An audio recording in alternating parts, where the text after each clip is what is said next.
people in YouTube land. Here we are now with a different job. I put my combine away and nicked the old boy's 8250. Stuck a 7 furrow Burnland on the back. And we're ploughing in this wheat stubble. Not wheat stubble, bean stubble. Yeah, we're just about, well, I think we've got about 5 acres of about sort of 24 acres left to do. We're getting through it. We've got a little way to go yet. We've ploughed and power harrowed. George is over there at the minute with a Ploughing, just running over that again. He's got the mighty TW25 on the front of a 6 metre Ploughing. So he's burning a bit of fuel and making a bit of smoke. He's about 6 mile over that way. I actually think I can see the smoke going up. I'm not sure. You know what these TWs are like. They do like to smoke a bit. But I must admit he's pulling it quite well. But don't tell George I said that. He'll think he's got the upper hand on me. I'm afraid my furrow isn't the straightest, but I'm having to keep the plough quite well in. It ain't wearing too bad, the metal's holding up well, the points and everything. It's pretty loamy old soil, but I'm having to keep the plough in, it keeps riding outhouse, and I've decided to plough across the tram lines and the stubble grain, but it's a little bit rough, so we're doing about 4.5 mile an hour. But we are ploughing a good 8 or 9 inches, so it's doing a nice job. It's actually ploughing all this crap. You can see that's before, that's after. It is actually doing a very good job. My old boy's down there, he's got George's 7270 on a 6 metre Amazon power harrow. He's knocking the top off of it before it bakes hard. It's coming down like a seed plant bed. It's actually coming down beautiful. I think I might be able to, because we've got weave and drill, I think we might be able to drill straight into that. I'm not sure, I've got to go and give it a kick about yet. Got to go and kick and lick it, see what it's like.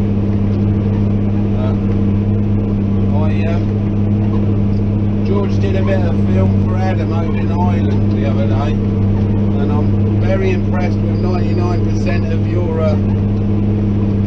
responses to it. There are a couple of people there who are a little bit hard-hearted and you know, said they've had enough of their own issues, they don't want to listen to other people's issues. Well, the best thing to do is not watch the film if that's the case. You know, I personally, I'm 53 and, you know, I've still got a bit of feeling for life myself. I don't like to hear about young men suffering with their life in front of them. That young boy's got a big decision to make now, and he knows the one he's got to make. He's just being brave enough to make it. But we're all wishing him well, and me and George will be keeping a close eye on him anyway. On that side, yeah, I like a bit of ploughing, I must admit, but I do like the 7 furrow. It's a good plough. I've got her opened up to about 18 inches at the minute, so we're putting quite a good furrow. The only thing that does aggravate me with it, if I open it right up, I can't spin her over. The land wheel hits the ground, so I can only open her up so far. I can open her right up, but obviously I've got to shut it partly to swing it over. But I've found a little bit of a technique. If I go backwards whilst I'm spinning her over, she will pull herself over. I'll do a little bit of a left hand down or a right hand down. I can get it over, but I think we're doing around about 11 foot wide at the minute. Maybe not quite as wide as that, but over 10 foot. I've only got a triangle left to do up the top here. But no old George is like a cat with two tails. He's got his old 25 on the front there. But I must admit it's quite warm today, and I know George's air conditioning isn't the best. I think it consists of one door open and the fan flat out. I must admit I've got my aircon working quite hard today. But he's young, he can take it. He's only 30 odd, so you know he can take a bit of a roasting still. Got a few of the old seagulls out here picking a few worms up, but there's more following the power arrow than there is following me.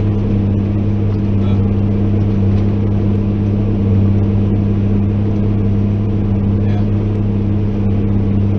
I think I've got another hour or so in this field, and then we had a bit of a mishap with George's tractor.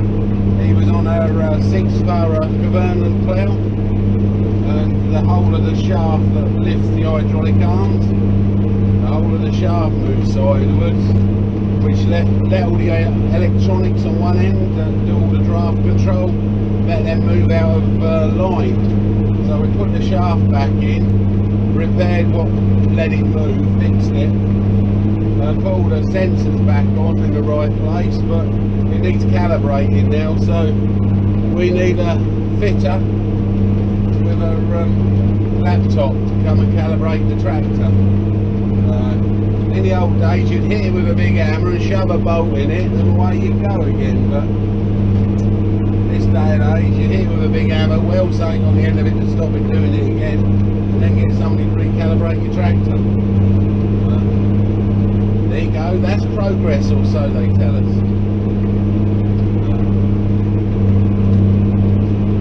We've got all our bales in a load of big heaps all over the place.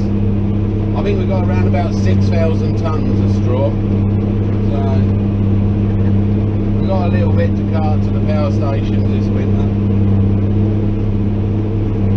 I must admit the power station's on go slow at the minute over at Ely. They're on what they call a slow burn.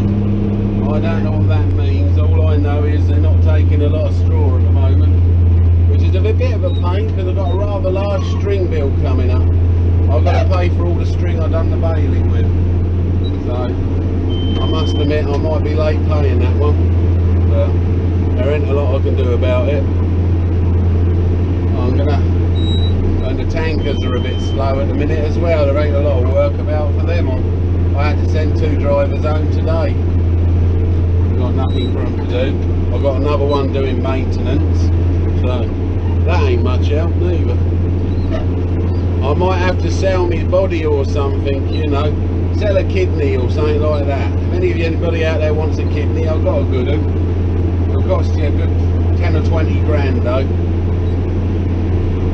I don't eat a lot anymore since I had the old gastric surgery, so I don't need so much filtration system on me.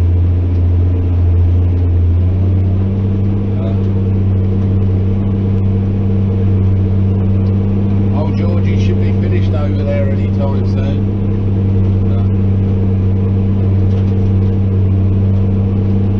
I've got some spraying to do, but I've had a couple of bolts shear off in the back axle of the Virtude. I've got Steve sorting them out at the moment. He can't plough because the tractor's broke. Bugger this in over a rough bit of going. I'll get this one done. I'm going over there then on Sandland. Old boys ground, as they call it. Yeah. I said that to a bloke the other day, very wise old man. I said to him, oh, they reckon this is old boys ground. He said, yeah, but it takes a man to farm it. I think what he means is it takes somebody over the age of 25 to work out how to farm it. I think that's what he meant. But I know one thing, it ploughs a lot easier than this, but it doesn't have where your shears out. I must admit I've been pulling away at this for the last sort of 7 or 8 hours, and it's hardly touched my shears in this field. This is what they call loamy soil, I believe. We're going to put a tower barley in this bit here, which we had beans on. I know you should put first weeks in, but there you go. I've got a big heap of it in my barn from last year and I want to use it up, so I'm going to put tail winter barley in here. I'm going to put JB Diego in there. That's 30 acres the other side of that hedge, well, about 36. And then I'm putting JB Diego on the sand land over there, but I'm having to put latitude dressing on it, so it's a third cereal, so we don't get takeoff. A little bit more expensive, but hopefully it'll help with the the tonnage off of it. The yield, that's what I'm looking for. I know all you senior people, I know you young pups, I doubt if a lot of you young pups even know what a plough is, do you? You're all with your discorders and your single pass stuff. I'll tell you what a plough is. It's something that's been here for many hundreds of years, and it's something that's going to be here for many hundreds of years to come. Because you're going to work out in a little while with your single pass stuff, when we have a lot of rain and your crop actually drowns in the ground, but it doesn't give you the drainage that you need. Turning the soil every year does help with blackgrass control, especially if you do it with spring cropping. I reckon that's one of the best ways of controlling blackgrass. Plough and spring crop. What we're going to do, I'm going to put a fence on here. I can actually think about things like that. Yeah, it's still a nice thought. But I know some of these older chewy birds, you know, the thought of them being in the lingerie, it could be a little bit off-putting. No offence meant, ladies. I don't suppose you'd want to see me in my speedos. That'd be a bit frightening. I'm not the best looking thing since I lost 16 stone. I'm not the most beautiful proposition in the world, but I've got a good heart. I'm very friendly. Well, I try to be. But sometimes things are out of your control. When we was bringing George up the other day, I was coming over this little bridge at Sandy. It's called Gertford Bridge, and I was escorting them with my Ranger up front, headlights on, hazard lights flashing, whirly light on the top, me hanging out the window. Slow down, mate, slow down. They kept coming. Three skinheads sitting up the front of this here. I suppose it was 7.5 tonne or maybe a bit bigger, loaded down with scaffolding boards and scaffolding poles and everything. And I'm going like that at him, slow down, move over. I ain't going to repeat what he told me to go and do. He weren't a very nice man, but whilst he was telling me what to do, he was looking me in the eye. And I was saying, over there, mate, over there. And he's saying, oh, I'm going to get stuffed, all the gestures and everything. Then he looked towards the bridge and saw a tractor with four tyres on it, with George all duelled up coming at him. God, he slammed his brakes on scaffold poles and scaffold boards and buckets of pudlocked scaffold clamps. It went flying everywhere. George just drove round and carried on. I bet he felt silly. I wasn't going to stop and ask him. He didn't look like he was a very nice man. I reckon he might have hit me with a padlock or something. See, I know all these terms, you see. Scaffold tank, scaffold board, padlock. Because I used to have to work on the building sites to make a few bombs. I wasn't always a farmer.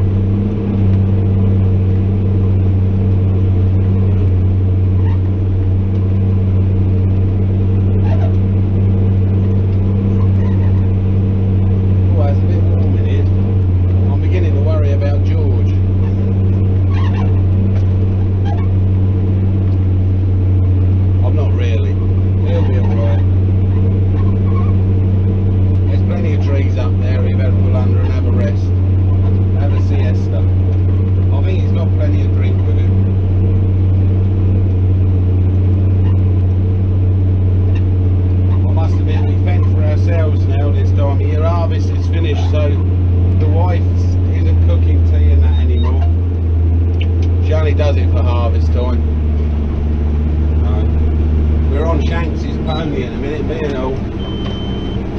Had to pop in the garage and get a pasty. Mind you, bloody garage down Sandy, he has this, they have that grill in there, what is it? It's a co-op one.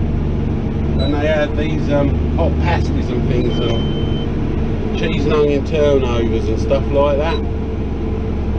Blaming thing's broke, innit? I put an official complaint in today. I talked to the old girl round the back of the counter. I said, when are you going to fix the old pie machine? I don't know, she says. And I said to her, if I buy you a cake, will you get it fixed for me? She said, you can buy me a cake if you like, but it won't make no difference to get it. So I went and bought her a cake. And I said to her, there you go, there's a cake. I want me hot pie again. She said, I'll see what I can do. As I walked out, she was smiling ear to ear, she was. Somebody had bought her a cake, and I think it was because I did that. She was really, really cheerful. I walked past these 6 blokes waiting to pay. I said, look how happy she is. You can do that with just a bit of cake, boy. I said, you'll go home and buy one for the missus, sort her out. They all laughed, they did. Women, they like cake and flowers, don't they? Well, the women I do, you know. I suppose a lot of these towny women, they're all going to the gym and stuff, aren't they? Jumping up and down in the old lycra. You know, going to the old lycra, the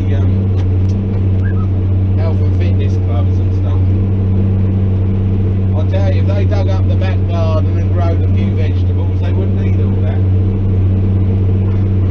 They grew a few potatoes and a few cabbage, potatoes, a few cabbage, that sort of thing. They could grow some radish, some celery and all that sort of stuff. They could eat that, that'd be healthy for them then, and then they'd lose weight. They actually don't think, if you eat a bit of celery, if you eat a stick of celery, you actually burn more calories eating a stick of celery than you do actually putting on actually eating it. Because there's very few calories in it. And there you go.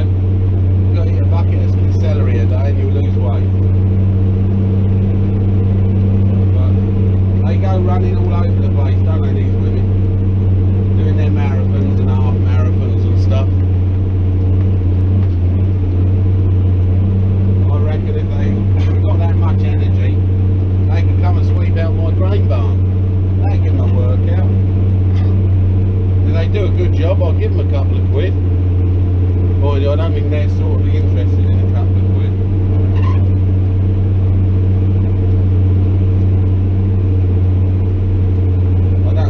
Derogatory to you.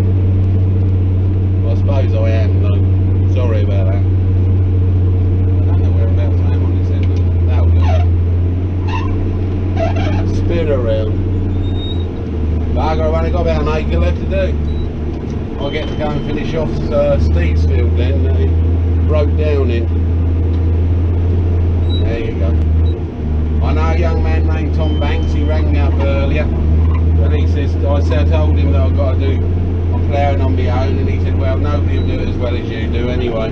Nobody does as good a job as you do yourself. That's what he said to me. Well, I don't think he's far wrong. Trouble is, my standards are so high. But looking at that furrow there, I don't think they're that high.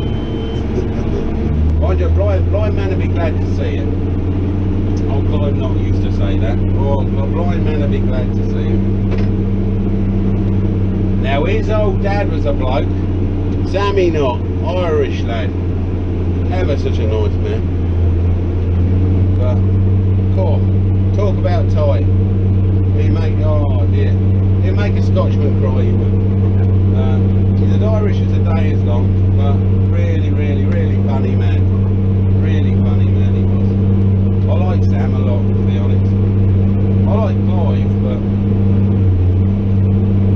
he's a bit slow coming forward with the barbecue invites and stuff. I hope he looks at this. Maybe ring me up later for a barbecue. Well, maybe not later on today, because old George is a bit slow putting the old DVDs on at the minute. DVDs. Putting these films up.